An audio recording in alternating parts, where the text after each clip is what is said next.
ए पागल, दिखाई नहीं देता? साहब लोग आ रहे हैं, उधर जा।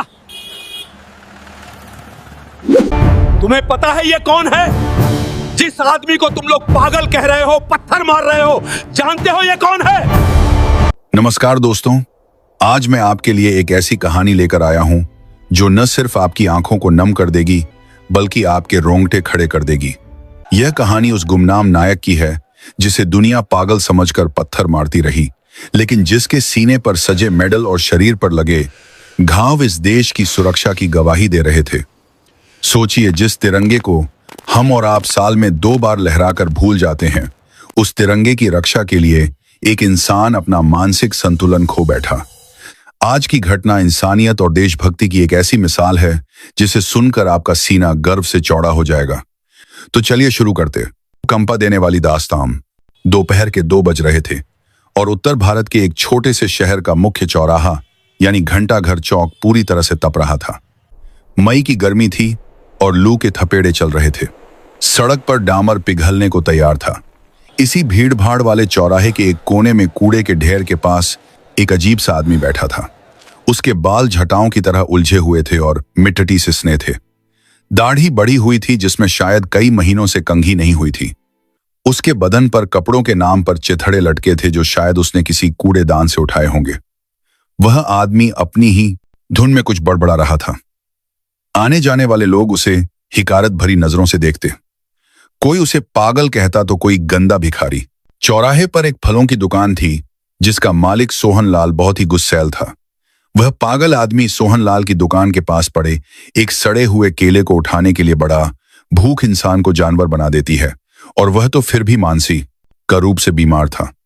जैसे ही उसने हाथ बढ़ाया, सोहनलाल चिल्लाया, अरे ओ पागल, चल हट यहां से, ग्राहक खराब कर रहा है मेरा, भाग यहां से वरना डंडे से मारूंगा। वह आदमी डरा नहीं। उसने एक अजीब सी मुस्कान के साथ सोहनलाल की तरफ देखा और एकदम सावधान की मुद्रा में खड़ा हो गया। उसने अपने माथे पर हाथ रखकर सोहनलाल को सैल्यूट किया और जोर से बोला, जय हिंद सर, दुश्मन सीमा पर है, हम पीछे नहीं हटेंगे। सोहनलाल और वहां खड़े कुछ लड़के जोर जोर से हंसने लगे। एक लड़के ने कहा, अरे यह तो पागल फौजी है, रोज इसका यही ड्रामा रहता है, दिन भर खुद को बॉर्डर पर समझता है। दूसरे लड़के ने मजाक उड़ाते हुए सड़क पर पड़ा एक पत्थर उठाया और उस पागल की तरफ फेंक दिया। पत्थर सीधा उस आदमी के माथे पर लगा। खून की एक पतली धार निकल आई, लेकिन उस पागल ने न दर्द की परवाह की न खून की। उसने बस अपना सैल्यूट नहीं तोड़ा। वह वैसे ही तना खड़ा रहा जैसे कोई सिपाही अपने कमांडर के सामने खड़ा होता है। उसकी आंखों में एक अजीब सी चमक थी जो पागलपन की थी या जुनून की, कोई नहीं समझ पा रहा था। वह आदमी वहां से हटा और चौराहे के बीच में लगे खंबे के पास चला गया। उस खंबे पर किसी ने 15 अगस्त को एक छोटा सा प्लास्टिक का तिरंगा लगाया था जो अब फटकर नीचे गिरने ही वाला था। वह पागल दौड़कर वहां गया और उस गिरते हुए झंडे को अपने गंदे हाथों से ऐसे लपक लिया जैसे कोई मां अपने गिरते हुए बच्चे को बचाती है। उसने उस गंदे झंडे को अपनी फटी हुई कमीज से सान किया, उसे चूमा और अपनी जेब में रख लिया। लोग यह देख रहे थे और कह रहे थे, देखो नौटंकी, यह पागल अब झंडा लेकर नाचेगा। तभी दूर से सायरन की आवाजें सुनाई देने लगीं। यह पुलिस की जीप का सायरन नहीं था, यह सेना की गाड़ियों का भारी भरकम सायरन था। शहर के लोग जानते थे कि आज आर्मी के नए जनरल साहब शहर के आर्मी कैंट का दौरा करने आ रहे हैं। पुलिस वालों ने तुरंत चौराहे का ट्रैफिक रोक दिया। सीटी बजाते हुए हवलदार चिल्लाने लगे, ई सब पीछे हो जाओ, रोड खाली करो, आर्मी का काफिला आ रहा है, कोई बीच में नहीं आएगा। इंस्पेक्टर राठी अपनी जीप से उतरे और डंडा फटकारते हुए उस पागल की तरफ लपके जो अभी भी सड़क के किनारे खड़ा होकर उस प्लास्टिक के झंडे को सीधा करने की कोशिश कर रहा था। इंस्पेक्टर ने डांटते हुए कहा, ए पागल, दिखाई नहीं देता? साहब लोग आ रहे हैं, उधर जा, गटर के पास बैठ जा, तेरी बदबू से साहब का मूड खराब हो जाएगा, चल भाग। इंस्पेक्टर ने उसे धक्का दिया। वह आदमी लड़खड़ाया, लेकिन उसने इंस्पेक्टर को भी पलटकर सैल्यूट मारा और बोला, सर मिशन पूरा हुआ, रिपोर्टिंग फॉर इंसान ड्यूटी सर। इंस्पेक्टर ने अपना माथा पीट लिया। उसने 2 हवलदारों को इशारा किया कि इसे पकड़कर पीछे खड़ा कर दो। हवलदारों ने उस पागल को बाहों से पकड़ा और भीड़ के पीछे धकेल दिया। तभी सामने से आर्मी का काफिला नजर आया। सबसे आगे मिलिट्री पुलिस की बुलेट थी, उसके पागल पांव की बास, पीछे जिप्सी और बीच में थी एक काले रंग की चमचमाती टाटा सफारी जिस पर 3 स्टार लगे थे। यह गाड़ी थी लेफ्टिनेंट जनरल विक्रम सिंह की। विक्रम सिंह भारतीय सेना के एक बहुत ही सख्त और सम्मानित अधिकारी थे। उनका नाम सुनकर ही दुश्मन कांपते थे। उन पीछे सेना के ट्रकों की एक लंबी लाइन थी। काफिला धीरे धीरे चौराहे से गुजर रहा था। जनरल विक्रम सिंह अपनी गाड़ी की पिछली सीट पर बैठे बाहर का नजारा देख रहे थे। उनकी नजर भीड़ पर थी। तभी उनकी गाड़ी उस जगह से गुजरी जहां भीड़ के पीछे वह पागल आदमी खड़ा था। हवलदारों ने उसे पकड़ा हुआ था, लेकिन जैसे ही उस पागल ने सेना की गाड़ी और उस पर लगा तिरंगा देखा, उसके अंदर न जाने क्या बिजली दौड़ी। उसने हवलदारों के हाथ झटक दिए। वह पूरी ताकत से चिल्लाया, अटेंशन। उसकी आवाज में इतनी कड़क और बुलंदी थी कि आसपास खड़े लोग सहम गए। वह पागल भीड़ को चीरता हुआ आगे आया और सड़क के किनारे एकदम सावधान खड़ा हो गया। उसने अपनी ठोड़ी ऊपर उठाई, सीना चौड़ा किया और अपनी दाहिनी हथेली को माथे पर रखकर एक ऐसा परफेक्ट सैल्यूट मारा जिसे देखकर किसी भी फौजी का दिल धड़क जाए। उसके कपड़े फटे थे, शरीर गंदा था, खून बह रहा था, लेकिन उसका पोस्चर, खड़े होने का तरीका इतना सटीक था कि जैसे वह किसी परेड ग्राउंड में खड़ा हो। जनरल विक्रम सिंह की नजर उस पागल पर पड़ी। गाड़ी आगे निकल चुकी थी, लेकिन जनरल साहब ने कुछ ऐसा देखा जिसने उन्हें बेचैन कर दिया। उन्होंने उस पागल के खड़े होने का तरीका देखा, उन्होंने उसके हाथ का वो घाव देखा, और सबसे बड़ी बात, उन्होंने उसकी आंखों में वो आग देखी जो उन्होंने 15 साल पहले एक और सिपाही की आंखों में देखी थी। जनरल विक्रम सिंह ने तुरंत ड्राइवर को आदेश दिया, गाड़ी रोको, स्टॉप द कार। ड्राइवर ने अर्जेंट ब्रेक मारा। टायरों की चीख के साथ पूरा काफिला रुक गया। पीछे आ रहे ट्रक और जीप भी रुक गईं। पुलिस वाले घबरा गए। इंस्पेक्टर राठी दौड़ते हुए आए कि शायद कोई सुरक्षा में चूक हो गई। जनरल विक्रम सिंह दरवाजा खोलकर गाड़ी से नीचे उतरे। उनके बूटों की आवाज सड़क पर गूंजी। उनकी वर्दी पर लगे मेडल सूरज की रोशनी में चमक रहे थे। उन्होंने अपना काला चश्मा उतारा और पीछे की तरफ देखा। वहां वह पागल अभी भी सैल्यूट की मुद्रा में खड़ा था। उसका हाथ नीचे नहीं आया था। जनरल विक्रम सिंह धीरे धीरे उसकी तरफ बढ़ने लगे। पूरा चौराहा सांस रोके देख रहा था। सोहनलाल और पत्थर मारने वाले लड़के डर के मारे कांप रहे थे।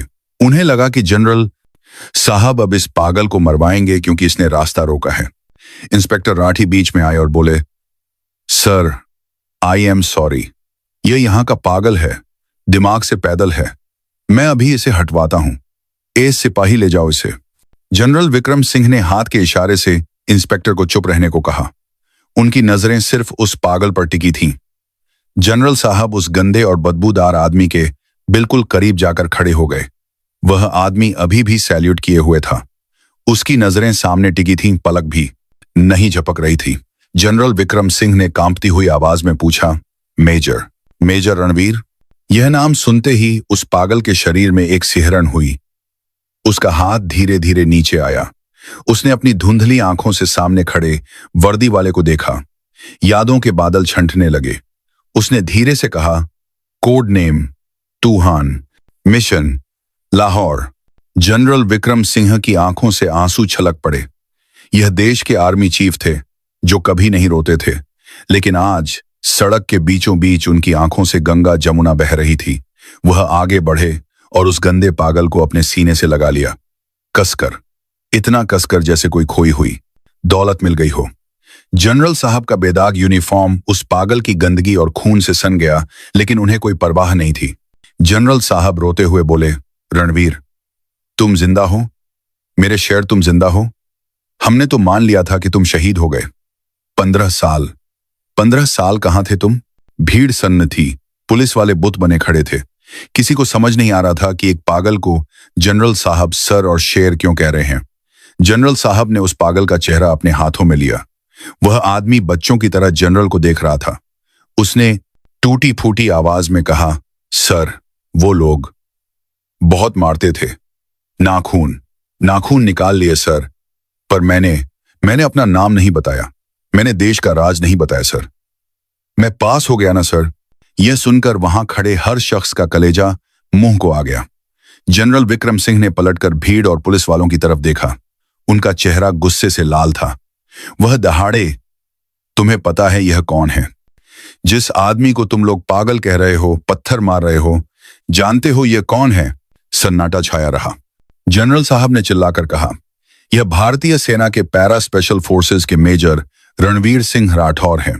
1999 के कारगिल युद्ध के सबसे बड़े हीरो, जिसने अकेले दुश्मन के बंकर में घुसकर उनके 10 सैनिकों को मारा था और उसके बाद एक गुप्त मिशन पर पाकिस्तान गए थे। हमें खबर मिली थी कि इन्हें पकड़कर मार दिया गया है, लेकिन यह वहां की जेलों में तड़पते रहे 15 साल। सोच सकते हो तुम लोग, 15 साल तक दुश्मन ने इनके शरीर का एक एक इंच तोड़ा होगा, इन्हें पागल बना दिया। और जब यह किसी तरह वतन वापस लौटे तो मेरे ही देश के लोगों ने मेरे ही हीरो को भिखारी बना दिया। जनरल साहब की आवाज भर्रा गई थी। शर्म आती है मुझे। जिस आजादी की हवा में तुम सांस ले रहे हो, वो इसी पागल की भीख है। इसने अपना जवानी, अपना परिवार, अपना दिमाग, सब कुछ तुम्हारे लिए खो दिया। और तुम लोगों ने इसे क्या दिया? पत्थर, गालियां। सोहनलाल दुकानदार का सिर शर्म से झुक गया। जिन लड़कों ने पत्थर मारा था वे भीड़ में छुपने लगे। इंस्पेक्टर राठी की आंखों में भी पानी आ गया। मेजर रणवीर, जो अब तक पागल समझे जा रहे थे, ने अपनी जेब से वही गंदा प्लास्टिक का तिरंगा निकाला और कांपते हाथों से जनरल साहब को दिया। बोले, सर, झंडा नहीं गिरना चाहिए। देश बचा लिया ना हमने। जनरल विक्रम सिंह ने वह झंडा लिया और उसे माथे से लगाया। उन्होंने तुरंत अपने साथ चल रहे मेडिकल ऑफिसर को बुलाया। डॉक्टर, तुरंत एम्बुलेंस लाओ, मेजर को मिलिट्री हॉस्पिटल ले जाना है। यह वीआईपी ट्रीटमेंट है, खबरदार जो कोई कमी हुई। फिर जनरल साहब ने खुद मेजर रणवीर के फटे हुए कपड़ों को ठीक किया, अपनी जेब से कंघा निकालकर उनके बाल सही किए और फिर सबके सामने उस पागल को सैल्यूट किया। इस बार यह सैल्यूट एक जनरल का एक मेजर को नहीं था, बल्कि एक भाई का एक भाई को था, एक इंसान का एक देवता को था। देखते ही देखते वहां खड़ी हजारों की भीड़ ने तालियां बजानी शुरू कर दी। भारत माता की जय के नारे गूंजने लगे। जनरल साहब ने मेजर रणवीर का हाथ पकड़ा और उन्हें अपनी सफारी गाड़ी में बैठाया, वही सीट जहां जनरल साहब बैठते थे। जब काफिला वहां से निकला तो मेजर रणवीर गाड़ी की खिड़की से बाहर देख रहे थे और उनके चेहरे पर सुकून था, क्योंकि उन्हें अपना घर और पहचान मिल गई थी। बाद में पता चला कि मेजर रणवीर को पाकिस्तान ने पागलों की तरह बॉर्डर पर छोड़ दिया था, क्योंकि उनकी याददाश्त जा चुकी थी। वे भटकते भटकते इस शहर तक आ गए थे। मिलिट्री हॉस्पिटल में इलाज के बाद उन्हें यह याद आ गया कि वो एक फौजी हैं और आज वे अपने घर पर हैं, जहां सेना ने उन्हें पूरा सम्मान और वेतन दिया। लेकिन सवाल यह है कि क्या हमें हर बार किसी जनरल के आने का इंतजार करना पड़ेगा किसी हीरो को पहचानने के लिए? हमारे समाज में कितने ही ऐसे लोग सड़कों पर भटक रहे हैं जो किसी न इसी हादसे का शिकार हैं और हम बिना जाने उन्हें पागल कह देते हैं। उस दिन सोहनलाल और उस शहर के लोगों ने कसम खाई कि वे कभी किसी लाचार का मजाक नहीं उड़ाएंगे, क्योंकि फटे हुए कपड़ों के नीचे एक सम्राट भी हो सकता है। मेजर रणवीर ने साबित कर दिया कि एक फौजी का शरीर टूट सकता है, पर उसका जमीर और देशभक्ति कभी नहीं मरती। यह कहानी सिखाती है कि हम जिस आजादी का जश्न मनाते हैं, उसकी कीमत किसी ने अपनी जिंदगी देकर चुकाई है। अगर कभी सड़क पर कोई ऐसा व्यक्ति दिखे जो तिरंगे को सम्मान दे रहा हो, तो उसका मजाक मत बनाइए। दोस्तों, इस कहानी ने अगर आपके दिल को छू लिया है तो इसे शेयर जरूर करें, ताकि दुनिया को भारत के वीर सपूतों के बारे में पता चले। ऐसी ही और कहानियों के लिए स्टोरी बाय नीलेश को सब्सक्राइब करना ना भूलें। जाने से पहले कमेंट बॉक्स में जय हिंद लिखकर अपनी हाजिरी जरूर लगाएं। आपसे विदा लेता हूं और फिर मिलूंगा एक नई कहानी के साथ। तब तक अपना ख्याल रखिए और देश से प्यार करते रहिए। वंदे मातरम।